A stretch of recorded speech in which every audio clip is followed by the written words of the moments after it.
Did you watch last night? Did you watch? There was some other stuff going on, right, in your life, in your world. Major League Baseball.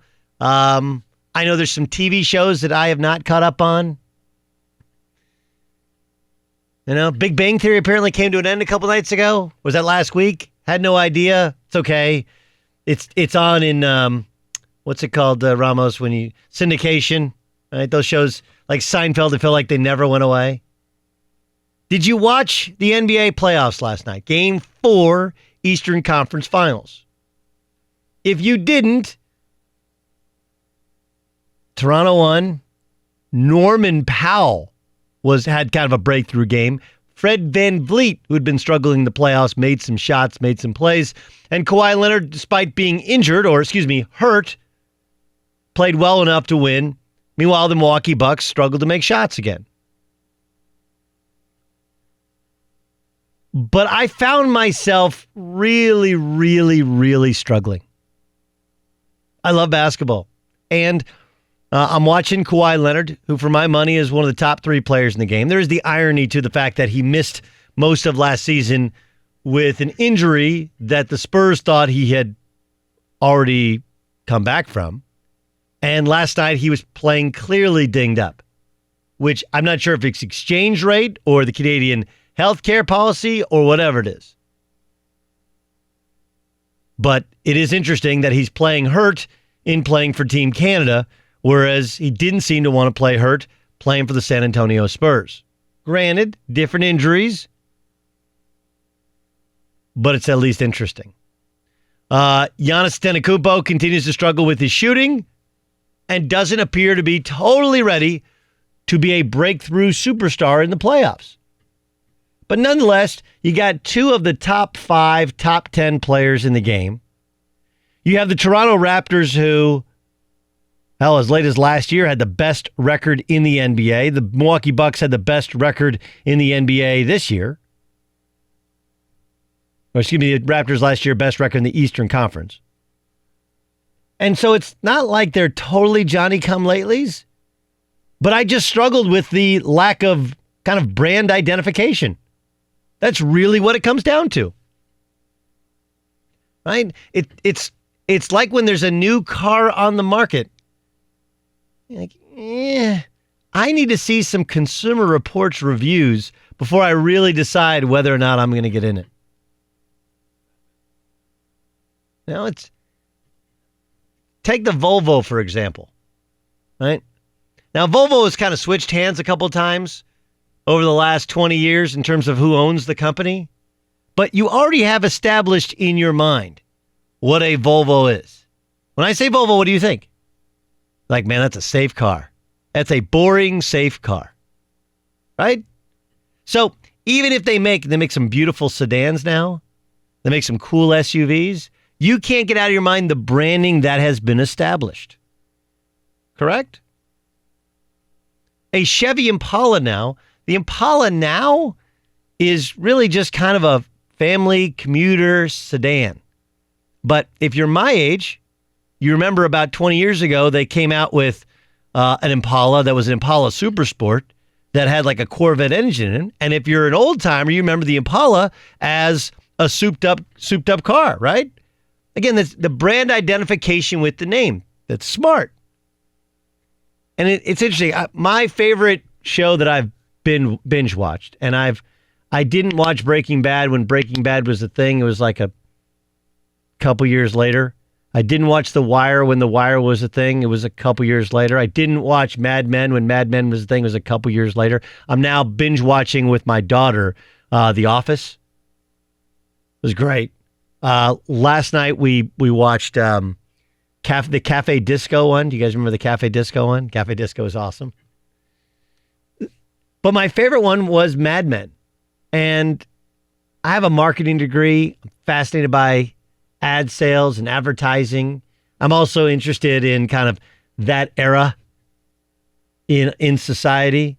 And I like the storylines. But part of what you learn is about how the genius of advertising is creating an image that locks in with the brand. And we just haven't had enough time to understand who the Raptors are or to really get our arms around the Milwaukee Bucks. And it's not their fault. They're not bad. They're really good. But because they haven't been really good at a high level for a long time, I just find myself struggling to buy into watching it. Like, being with an established brand matters. And I think this is all throughout sports. Like, this offseason is going to be fascinating. Right? Like, are they really going to advise Kevin Durant or Kawhi Leonard to tie in with the Clippers brand? Right? Like, do you really want to tie in with the Clippers brand? Because even though I have great respect for what they're doing, like, that is a really well-run franchise. They got rid of their 3 best players over the last 2 years, and they appear to have come out the other side as a playoff team with a championship caliber coach, with championship caliber management, with an owner everyone seems to like and just loves being an owner of a team, cap space, and even though they're still the third tenant in their arena, they might be the favorite to get Kawhi Leonard and maybe Kevin Durant. Like, that's crazy. On the other hand, they're still the Clippers. Like, the Nets have the same problem in Brooklyn. Whereas the Lakers, with all of the issues that they have, they're still the freaking Lakers. Heck, I can make the case Juwan Howard is going to be the new head coach at the University of Michigan. And I've told people for the 20 years or so, almost 20 years I've been out of school, like, I don't think people understand the true value to a college scholarship is you get to identify with that school's brand for the rest of your life. Juwan Howard he's only getting that job for one reason. He's a Michigan man. I'm not saying he's not qualified. I'm not saying he's not going to do a good job. Don't get it twisted. But had he not played at Michigan and established his own brand as part of the Fab Five and 2 Final Fours and then gone on to be a brilliant professional player and now an assistant coach in the pros, he would have no shot if he didn't go to Michigan. And I think it's a good thing. You bring a Michigan guy home, becomes, I believe, the only Power 5 conference school to have an alum as football and basketball coach. Harbaugh now, obviously, the football coach. But branding is real. We can pretend like it doesn't matter, but it's a real issue and also a real strength depending on who's actually playing. Take Adam Silver's word for it. This was Adam Silver, who was asked on the Today Show, mainstream TV, about ratings being down because LeBron wasn't in the playoffs. LeBron is one of the biggest stars in the world, and he also played in the East. And so, the reason I look a little bit tired is a lot of our games are in the West, and it's late at night, and I recognize most people choose to go to sleep at a reasonable time. And so, from a rating standpoint, not having LeBron in the playoffs, not having him in the East has clearly impacted ratings. If you start a game at 6 p.m. local time in the West, it's not the most convenient thing. It's not that as convenient for a television watcher on the West Coast either. But when you look at the league from a national standpoint, it may make sense to play a little bit earlier in the West, and that's something we're going to talk to our teams about this summer. Yeah, we're going to take a look at it. Yeah. We're going to take a look at it. It's like when you're a parent and you say maybe. My kids always say that. Don't say maybe. Maybe means no. Take a look at it. Dad, can I have dinner? Can I have a dessert? We'll take a look at it. Maybe. That's a no. You going to move your games to 6 o'clock? We'll take a look at it. We're going to look at it this summer. Take a look at it. Maybe. That's not happening. Look, these two teams, Milwaukee and Toronto, are better than LeBron's Cavaliers team last year. But fewer people will watch. Why? Well, one is north of the border. The other one's in Milwaukee. But two, they're not established brands. The Celtics are an established brand. They are. LeBron is an established brand. Wherever he goes, his brand, his winning, makes you want to watch.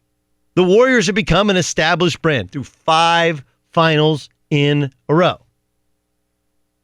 So I find myself watching 2 of the elite teams in the NBA, and I've heard other people say, well, this is a watered-down NBA. Like, no, it's not. These are just 2 of the best teams.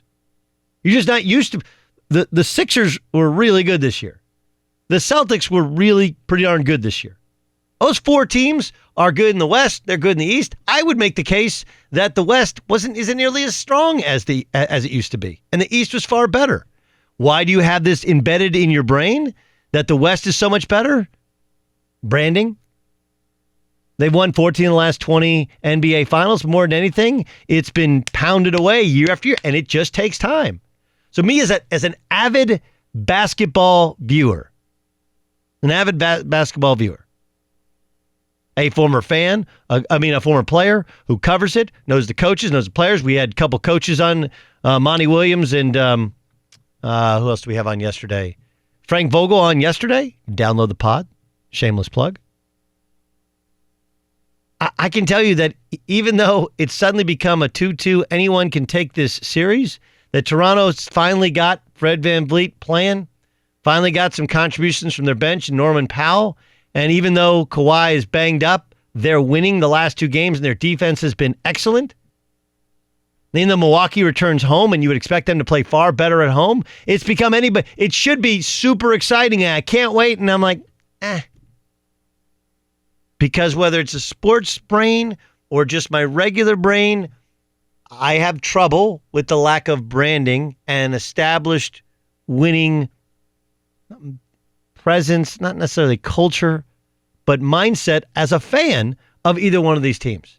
There's just no buy-in to them because I haven't seen them do it before. And then I guess the question for the NBA is, do the Bucks become the Spurs or the Thunder? Right? I mean, they're coached by a former Spur assistant, and Giannis seems like Tim Duncan to be about the right things and not necessarily about publicity, even though he does have some TV commercials.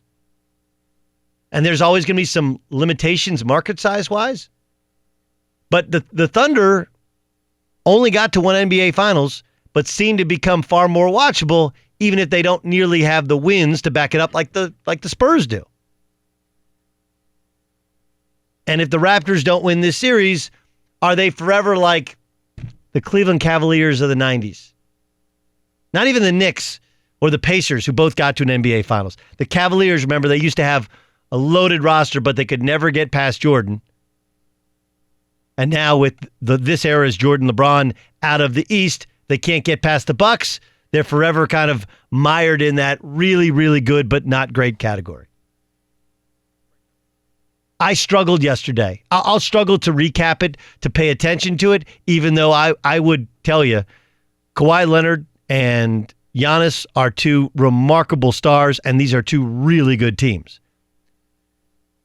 But the Raptors haven't been able to establish themselves as winners, and the Bucks just haven't been doing it long enough for most of us to buy in.